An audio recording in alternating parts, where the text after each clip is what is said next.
Boa noite. Bem, fazemos parte da disciplina Anatomia e Fisiologia Humana.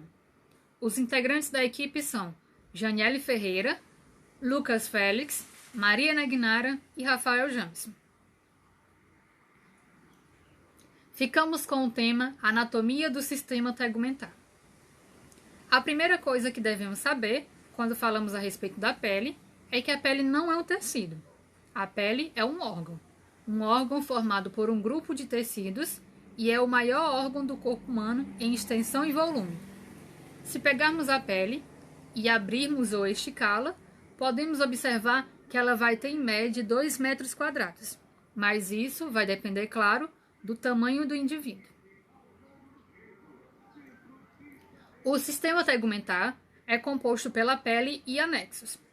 São consideradas estruturas anexas da pele os pelos, as glândulas sebáceas, que produzem sebo, a oleosidade da pele, as glândulas sudoríparas, que produzem suor, e as unhas, também chamadas de lâminas ungueais. O tegumento é composto por camadas. A mais externa, a epiderme, é formada por tecido epitelial estratificado, pavimentoso, queratinizado, e pela derme de tecido conjuntivo. A epiderme e a derme são intimamente unidas e atuam de forma harmônica e cooperativa. Subjacente, ou seja, que se encontra abaixo, unindo aos órgãos, há a hipoderme, ou face subcutânea, de tecido conjuntivo frouxo e adiposo. E há também uma cobertura impermeável, chamada cutícula. Bem, através dessa imagem, podemos observar e entender melhor a anatomia da pele. Bem, do lado esquerdo, de cima para baixo, temos as terminações nervosas livres, o corpúsculo de Meissner, a terminação de Ruffini, o corpúsculo de Pacini. Na parte superior, temos os pelos, e do lado direito, de cima para baixo, temos os discos de Merkel, a epiderme, a derme, a hipoderme e a camada muscular, que são as camadas do tegumento. E, por fim, os receptores do folículo piloso. Bem, a pele apresenta diferenças segundo a sua localização. A palma das mãos e a planta dos pés, que sofrem um atrito maior, possuem uma epiderme constituída por várias camadas celulares e por uma camada superficial de queratina bastante espessa. Esse tipo de pele foi denominado pele grossa ou espessa. Não possui pelos e glândulas sebáceas, mas as glândulas sudoríparas são abundantes. A pele do restante do corpo tem uma epiderme com poucas camadas celulares e uma camada de queratina, delgada, e foi designada pele fina ou delgada. Epiderme. A epiderme, do grego epi, acima, derma, pele, é a camada mais externa e reveste externamente o corpo humano. Ela pode ser formada por várias camadas, mas sua espessura não é uniforme. É constituída de tecido epitelial, cujas células apresentam diferentes formatos e funções. Podem ser distinguidas 4 camadas no epitélio estratificado pavimentoso queratinizado da epiderme: o estrato basal, o estrato espinhoso, o estrato granuloso e o estrato córneo. Aqui nessa imagem podemos observar da parte mais superficial à profunda a epiderme e os diferentes tipos de camada: o estrato córneo, o estrato lúcido, o estrato granular, o estrato espinhoso, o estrato basal e, por fim, a derme. O estrato basal contém as células tronco da epiderme. Por causa do grande número de células e, portanto, da pressão maior nas faces laterais, as células são colunares. As células estão aderidas à membrana basal por hemidesmossomos e as células vizinhas por desmossomos. As células filhas, os queratinócitos, vão para as camadas superiores. Bem, aqui temos a anatomia da epiderme. da parte superior para inferior, do lado esquerdo, observamos as células mortas sendo descamadas na superfície da pele, a camada córnea, a camada granulosa, a camada espinhosa, a camada basal e, por fim, a derme. Do lado direito, podemos observar os ceratinócitos mais velhos se movendo para cima. Como é que ocorre esse processo? As células chamadas queratinócitos ou ceratinócitos, produzidas na camada basal, vão sendo empurradas para cima e modificam sua estrutura. Elas se unem por junções, os desmossomos, que são especializações da superfície, e prolongamentos se achatam e produzem queratina. Os ceratinócitos perdem o núcleo e morrem na superfície do corpo, e são eliminados por descamação.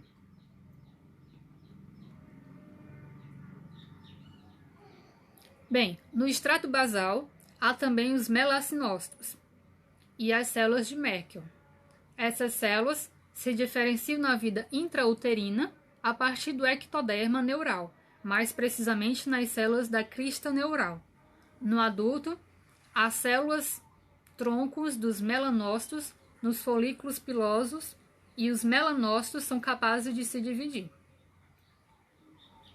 Os melanócitos são células arredondadas com longos prolongamentos, citoplasma claro e núcleo ovoide.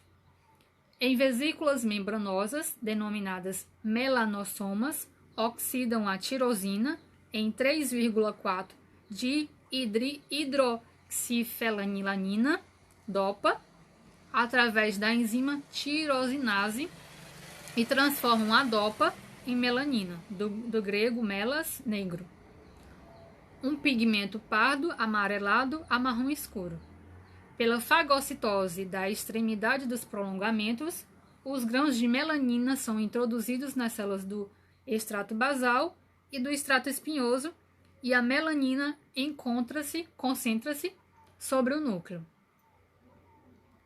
As células de Merkel são semelhantes aos melanócitos, ao microscópio de luz, mas são mais escassas e, portanto, difíceis de serem observadas. Possuem processos curtos, os quais podem se ligar aos queratinócitos por desmossomos. Contém um núcleo volumoso, filamentosos e de queratina e vesículas neuroendócrinas. Na base da célula, formam junções sinápticas com terminações nervosas sensitivas e são abundantes nas pontas dos dedos e na base dos folículos pilosos. Nas camadas superiores ao extrato basal, como as pressões são mais uniformes, os queratinócitos são poliédricos. Eles contêm filamentosos de citoqueratina, os quais se agrupam em tonofibrilas, que conferem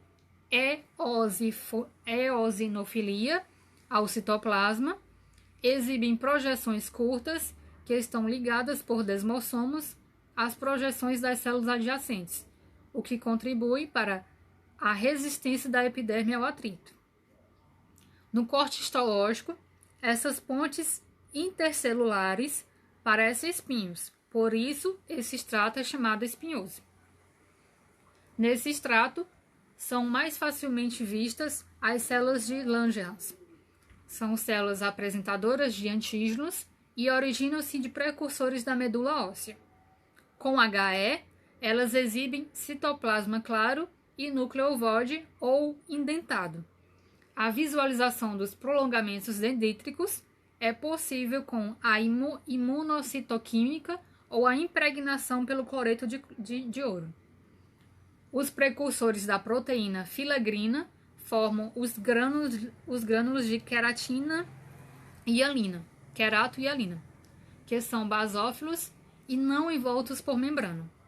As células onde eles são reconhecidos compõem o extrato granuloso. Em virtude da pressão maior na superfície apical, essas células são pavimentosas. Penetrando a epiderme até o extrato granuloso, há terminações nervosas livres.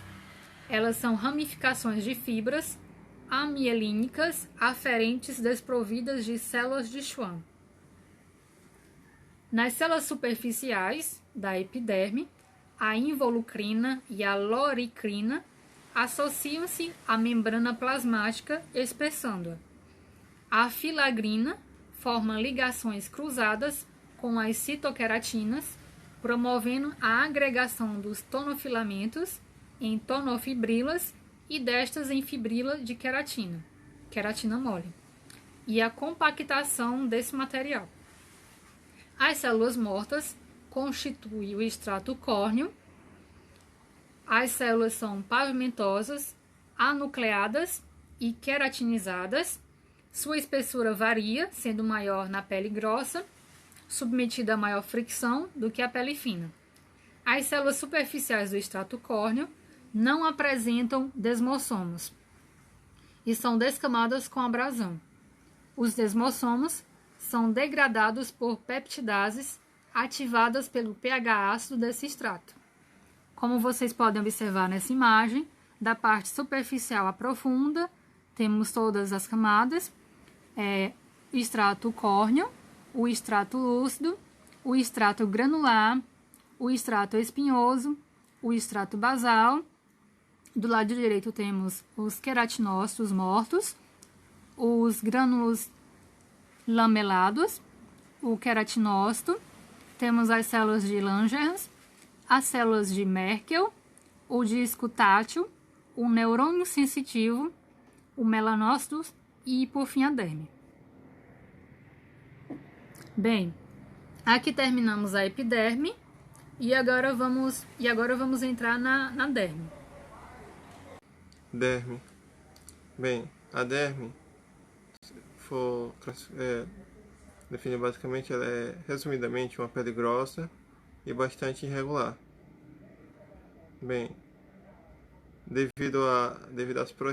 essa regularidade vem devido às projeções da derme para a epiderme, que são as papilas dérmicas, e as projeções da epiderme para a derme, que são as cristas epidérmicas. Então a gente pode dizer que a derme ela se divide em derme papilar, e também pode dizer que ela se divide em derme papilar, que é a frouxa, né? Frouxa, que ela é constituída por tecido conjuntivo frouxo, e a derme redicular. Ela é a parte dérmica, né? Que é formada por tecido conjuntivo denso e não modelado. Ela também tem fibras, colágeno expostas em diferentes sentidos, que conferem resistência ao estiramento. Na derme também a gente pode encontrar anexos, que são os vasos sanguíneos e linfáticos, os nervos, terminações nervosas sensoriais, que podem ser livres ou encapsuladas. Aqui podemos ver uma imagem da derme, né? A parte mais rosada ela representa a derme, a parte mais escura é a epiderme, né? Como você pode ver, a derme ela constitui a maior parte dessa camada, né? Também você pode observar na fronteira entre a parte mais escura e a parte mais clara algumas projeções, que são as papilas dérmicas e também da epiderme para a derme, essas cristas epidérmicas. Então a maior parte, que é a parte rosada, claro, é a epiderme. Sexta-feira, dia 23, a partir das 8 horas da noite. Não perca, eu falei somente. Aí aqui tem algum dos anexos da epiderme, da derme. Um dos anexos são os vasos sanguíneos. Como você pode ver, a gente vê aqui os vasos sanguíneos, ele é um dos anexos da derme.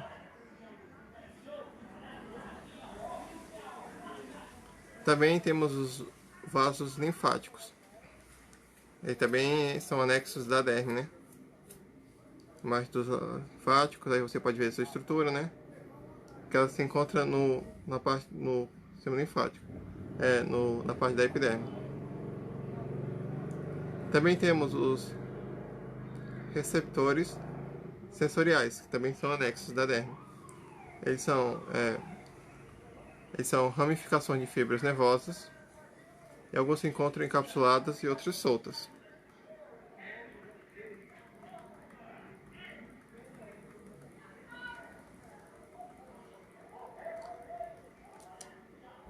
Elas são as cápsulas de Ruffini, as cápsulas de Pacini, os bulbos de Krause, as cápsulas de Mersenne, o disco de Mesquin, os terminais do folículo piloso e as terminações nervosas livres.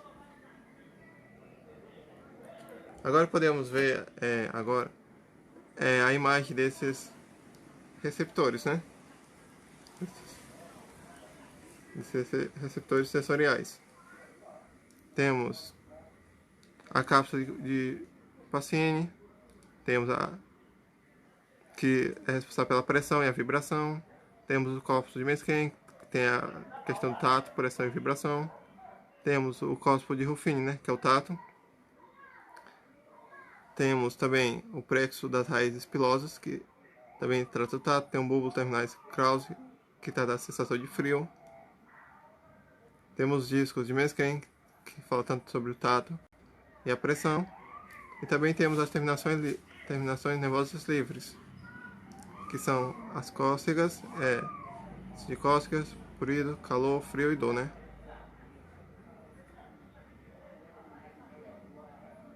Agora vamos falar sobre outros anexos cutâneos.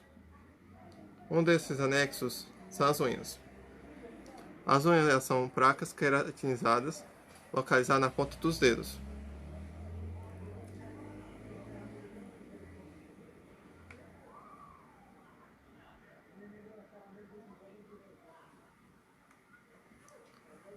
Eles surgem devido resultado da compactação de células bastante queromatizadas.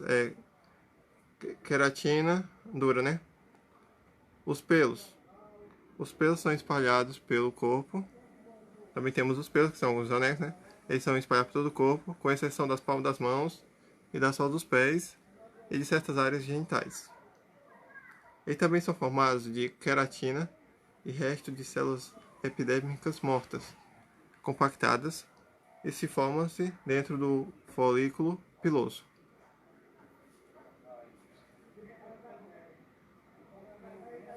Outros anexos cutâneos são os cabelos. Eles se encontram espalhados pela cabeça, crescem graças às células mortas, queratinizadas produzidas no fundo do folículo, e eles produzem queratina. São produzidos da queratina. Morrem e são achatados. Eles são produzidos da queratina, que morrem e são achatados, formando um cabelo.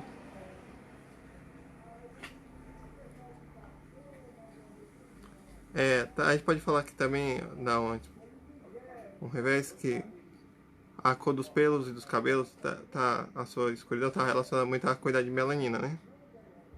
Quanto maior a quantidade de melanina, mais escura vai ser a cor dos pelos e cabelos. Também, outros anexos, temos a glândula mamária. Ela é tipo uma área modificada da pele.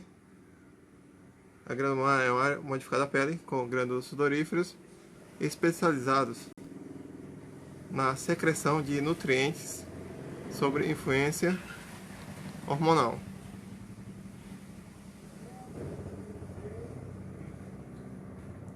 Também temos também outras, são as glândulas exógenas, que são tanto as glândulas sebáceas e as sudoríferas. As glândulas sebáceas, elas são uma bolsa que secreta o sebo, uma substância oleosa. E também tem as glândulas sudoríferas, que tem uma forma tubular, enovalada, E também ela secreta suor, né? Fluido corporal constituído por água, íons, com sódio, potássio, cloreto, entre outros elementos, através de poros na superfície da pele. E aqui temos uma imagem que apresenta um desses anexos. Então, você pode observar a imagem da glândula sudorífera.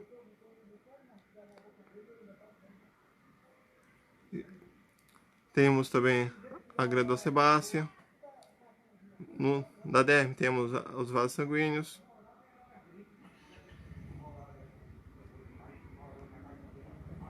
Temos o folículo piloso, que tem um cabelo, né? Que são dos anexos cutâneos.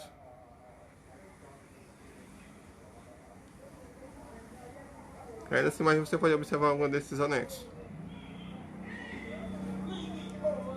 Aí essas são as referências.